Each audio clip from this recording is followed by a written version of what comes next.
فاذكروني أذكركم واشكروا لي ولا تكفرون يا أيها الذين آمنوا استعينوا بالصبر والصلاة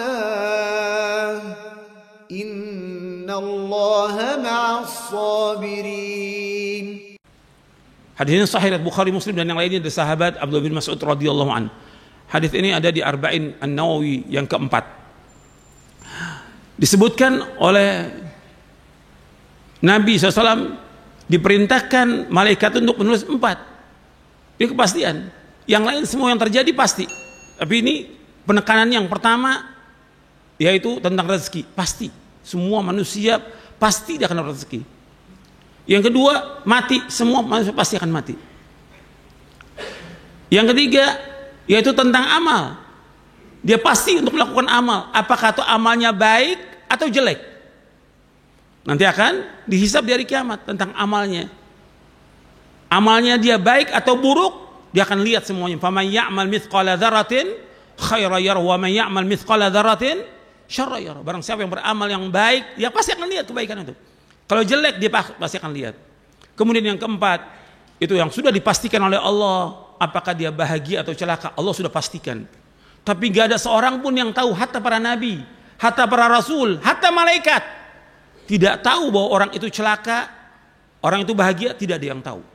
Hanya Allah yang tahu. Kewajiban kita sebagai orang beriman mengimani tentang ketetapan Allah ini. Kemudian yang kedua, kita wajib mengamalkan sesuai dengan syariat, sesuai yang diperintahkan Allah dalam Al-Quran dan sesuai dengan sunnah Nabi SAW. Ma'asyiral muslimin, jamaah salat Jumat yang dimuliakan Allah Ta'ala. Kalau kematian itu merupakan satu kepastian, seseorang rezeki juga satu kepastian. Seseorang dia tidak akan meninggal dunia sampai rezekinya sempurna. Siapa aja, apakah dia bayi umur sehari, sepekan, sebulan, setahun, apakah dia anak umur 7 tahun atau remaja 15 tahun atau dia tidak akan mati sampai rezekinya habis. Nabi SAW bersabda dalam hadis yang sahih, fa inna nafsan lan tamuta hatta tastawfiya rizqaha. Dan sesungguhnya satu jiwa itu dia tidak akan mati sampai sempurna rezekinya. Hadis ini sahih diriwayatkan oleh Imam Ibn Hibban, Hakim, Baihaqi dari sahabat Jabir radhiyallahu an. Artinya seorang itu dia tidak akan mati sampai sempurna rezekinya. Kalau sudah sempurna rezekinya, dia pasti akan mati. Artinya Allah tidak akan zalim. Semua dikasih rezeki. Apakah dia orang baik, apakah dia orang buruk, apakah dia muslim atau dia kafir, semuanya diberikan rezeki oleh Allah SWT. Dan seorang tidak akan mati sampai sempurna rezekinya. Dan juga seorang dia tidak akan mati kecuali dengan izin Allah. Seorang tidak akan mati kecuali dengan izin Allah. Allah berfirman dalam surah Ali Imran di ayat 145, wa ma kana li nafsin an tamuta illa biidznillah kitaban muajjala. Dan seorang tidak akan mati kecuali dengan izin Allah, merupakan satu ketetapan yang sudah pasti. Jadi Allah sudah tetapkan, wa ma kana li nafsin an tamuta illa bi idznillah kitaban muajjala. Faman yurid thawabad dunya nu'tihi minha wa man yurid thawabal akhirah nu'tihi minha wa sanadzis syakirin. Jadi tidak ada satupun jiwa melainkan Allah tidak akan mati, tidak ada satu jiwa melainkan dia tidak akan mati melainkan dengan izin Allah. Dan barang siapa yang mengharapkan akhirat, Allah berikan. Barang siapa yang mengharapkan dunia, Allah berikan. Dan barang siapa yang mengharapkan akhirat juga Allah berikan. Dan Allah akan balas orang-orang yang bersyukur. Jadi siapa aja yang mati di muka bumi ini, itu sudah Allah tetapkan. Dan semua dengan izin Allah. Artinya semua yang berjalan di langit dan di bumi ini, semua berjalan dengan kehendak Allah. Jadi apa yang Allah kehendaki pasti terjadi, apa yang Allah tidak kehendaki tidak akan terjadi. Masya Allahu kana wa ma lam yasha lam yakun, kata para ulama. Apa yang Allah kehendaki pasti terjadi, apa aja. Apakah itu kematian itu bentuknya orang mati seperti biasa, atau melalui sakit dulu, atau dia lagi sehat mati, atau adanya banjir, atau gempa, atau tsunami, atau apa saja, itu semua berjalan dengan kehendak Allah. Dan ini rahasia Allah, nggak ada yang tahu. Dan kita wajib untuk husnudzon kepada Allah Subhanahu wa taala. Wajib kita untuk berbaik sangka kepada Allah Subhanahu wa taala. Kemudian jamaah Jumat yang dimuliakan oleh Allah Subhanahu wa taala, bahwa Rasulullah sallallahu alaihi wasallam menyuruh kita untuk banyak ingat mati. Kalau mati merupakan kepastian, maka disuruh kita untuk ingat mati. Jangan nanti sampai menyesal kita. Sebab banyak orang-orang yang menyesal sesudah dia mati baru dia menyesal. Allah abadikan dalam Al-Quran. Karena apa? Dia tidak ingat mati, sehingga dia tidak mempersiapkan diri untuk melakukan amal-amal soleh. Menyesal dia. Allah sebutkan di dalam surah Al-Mu'minun di ayat 99 ayat 100. Hatta idza jaa ahadahumul mautu qala rabbirji'un la'alli a'malu salihan fima tarakt kalla innaha kalimatun huwa qailuha wa min waraihim barzakhun ila yaumi yub'atsun. Allah berfirman dalam surah Al-Mu'minun ayat 99 ayat 100. Sehingga apabila datang kepada mereka kematian, mereka berkata, wahai Rabbku, kembalikan aku ke dunia. Ini sudah mati, kembalikan aku ke dunia. La'alli a'malu salihan fima tarak. Barangkali aku bisa melakukan amal-amal saleh dari apa yang tinggalkan. Jadi dia menyesal, dulu nggak pernah melakukan amal-amal saleh, nggak melakukan kebajikan, banyak berbuat dosa, banyak berbuat maksiat. Begitu datang kematian, ya Allah, kembalikan aku ke dunia. Rabbirji'un, kembalikan ke dunia. La'alli a'malu salihan fima tarak. Barangkali aku bisa melakukan amal-amal saleh dari apa yang aku tinggalkan. Kata Allah, tidak bisa, kalla. Inna kalimatun huwa qailuha. Itu perkataan yang sia-sia aja, nggak ada manfaatnya.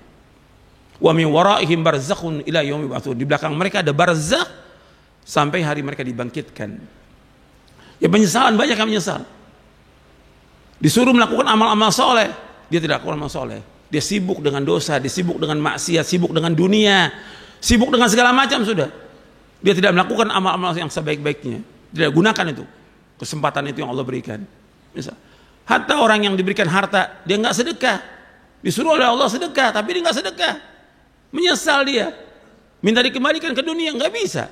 Allah sebutkan di akhir surah Al-Munafiqun, wa anfiqu mimma razaqnakum min qabli ay ya'ti ahadakumul maut fayaqulu rabbi laula akhartani ila ajalin qarib fa asaddaqa wa akum minas salihin wa la yu'akhirallahu nafsan idza jaa ajaluha wallahu khabirum bima ta'malun. Ayat 10, ayat 11 dalam surah Al-Munafiqun. Infakkanlah, kata Allah, sebagian dari rezeki yang Allah berikan kepada kalian. Sebagian, enggak semuanya. Infakkan sebagian rezeki yang Allah berikan kepada kalian sebelum datang kematian. Infakkan sebagian rezeki sebelum datang. Sampai datang kematian, dia minta pada Allah, tunda sedikit. Sampai ajal yang dekat, tunda ya Allah, tunda. Fa asaddaqa wa akum minas salihin, agar aku bersedekah dan aku termasuk orang yang saleh.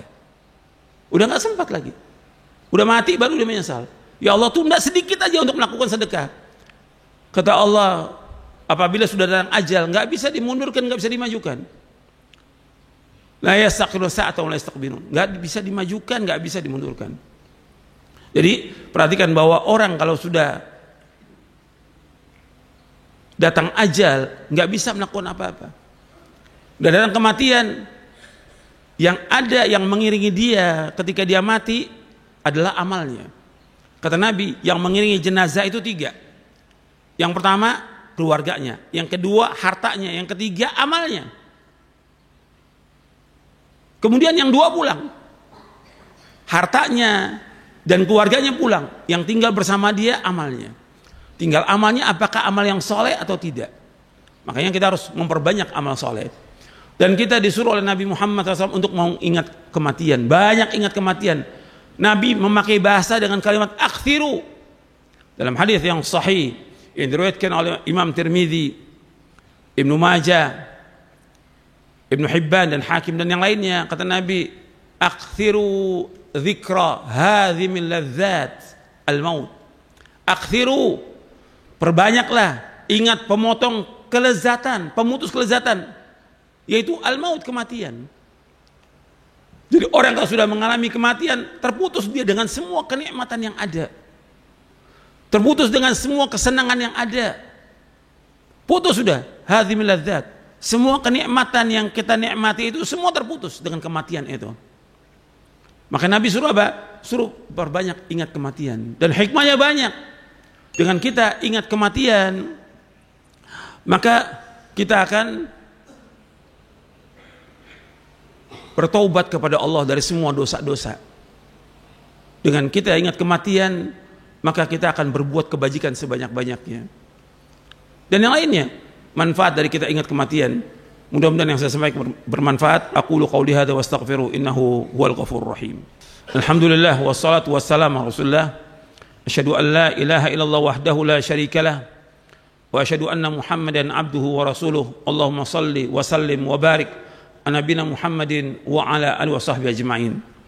Ikhwani fid din, azakumullah, jamaah Jumat yang dimuliakan oleh Allah Taala. Ketika Nabi SAW menyuruh kita untuk banyak ingat mati, itu manfaatnya sangat banyak. Kita semua disuruh untuk ingat mati, karena nggak ada seorang pun yang tidak mati, semua pasti mati. Hatta Nabi Muhammad SAW, Allah berfirman, innaka mayyitun wa innahum mayyitun. Sesungguhnya engkau Muhammad pasti akan mati, dan mereka juga pasti akan mati. Di antara manfaat kita ingat kepada kematian, disebutkan oleh para ulama, kita akan bertaubat dari semua dosa. Tiap hari kita taubat kepada Allah atas semua dosa-dosa kita. Kita menghisap diri kita sebelum kita dihisap oleh Allah. Taubat atas semua dosa kita setiap hari itu. Dari lisan kita, dari tangan kita, dari suudzon kepada orang, dari amal-amal yang lain yang kita lalai dalam mengerjakan kewajiban dan juga lalai dalam mengerjakan yang sunnah-sunnah. Taubat atas semua dosa kita. Yang kedua, yaitu kita berlomba-lomba mengerjakan kebaikan. Apa yang Allah wajibkan kepada kita, yang Rasulullah wajibkan kepada kita SAW, dan juga yang disunnahkan, kita lakukan. Kesempatan kita, karena amal ini amal-amal soleh, kita harus memperbanyak amal soleh. Dosa kita banyak, sedangkan amal kita sedikit. Yang ketiga, yaitu kita tidak tamak kepada dunia. Kalau kita lihat sekarang ini, orang seperti dia ingat mati, udah kerja dari pagi pulang malam, besok begitu lagi. Bukan nggak boleh cari nafkah, wajib cari nafkah, tapi dia atur waktu dong. Kan dia wajib juga sholat 5 waktu di masjid bagi laki-laki. Dia wajib untuk berzikir, dia wajib juga untuk membaca Al-Quran, dia wajib juga untuk berbuat baik pada orang tuanya, dia wajib juga untuk menuntut ilmu syar'i, dia wajib juga untuk melakukan amal-amal soleh yang lainnya. Jangan habis buat kerja. Banyak yang seperti itu, dari mulai pagi sampai malam, sampai nggak sempat dia baca Al-Quran. Bahkan kadang-kadang sholat yang wajib ditinggalkan oleh dia, atau kalau nggak ditinggalkan ditunda waktunya. Dan ini ciri-ciri munafikin, nggak ingat pada Allah. Dan kalau dia sholat malas dia. Antum perhatikan tuh. Jadi kalau dengan ingat mati kita akan melakukan amal-amal soleh, dan kita tidak akan tamak kepada dunia. Sekarang banyak orang tamak pada dunia, seolah dia nggak akan mati. Kemudian diantara hikmahnya lagi, kita gunakan waktu sebaik-baiknya untuk melakukan amal-amal soleh. Waktu sebaik-baiknya kita atur waktu kerja, waktu dagang, waktu ngajar, waktu buat istri, waktu buat anak, waktu buat baca Quran, waktu buat berzikir, waktu buat baca buku, waktu buat orang tua. Itu kita atur waktunya. Dan akan ditanya tentang waktu kita dihabiskan untuk apa. Begitu juga dengan kita banyak ingat mati, kita tidak akan iri kepada orang. Orang punya apa aja kita nggak akan iri. Karena apa? Semua pasti akan binasa, dan semua pasti akan hilang, dan semua pasti akan diakhiri dengan kematian. Jadi nggak boleh iri pada orang. Kita itu semua karunia dari Allah, Kita nggak boleh iri, dilarang oleh Rasulullah SAW. Dan iri merupakan sifat dari iblis, dan iri merupakan sifat dari orang Yahudi. Kita nggak boleh iri. Kita justru ada teman kita mendapatkan sesuatu, kita doakan dengan kebaikan, jangan iri. Kemudian yang terakhir, bahwa dengan kita ingat mati bahwa kita hanya mengharap dan takut kepada Allah. Begitu juga kita akan syukur dan sabar atas semua nikmat, kita syukur atas ujian cobaan, kita sabar. Dan kita berharap hanya kepada Allah, dan kita takut hanya kepada Allah. Mudah-mudahan yang saya sampaikan ini bermanfaat untuk saya dan untuk sekalian. Wassalamualaikum warahmatullahi wabarakatuh. Wa akhiru da'wana alhamdulillahirabbil alamin.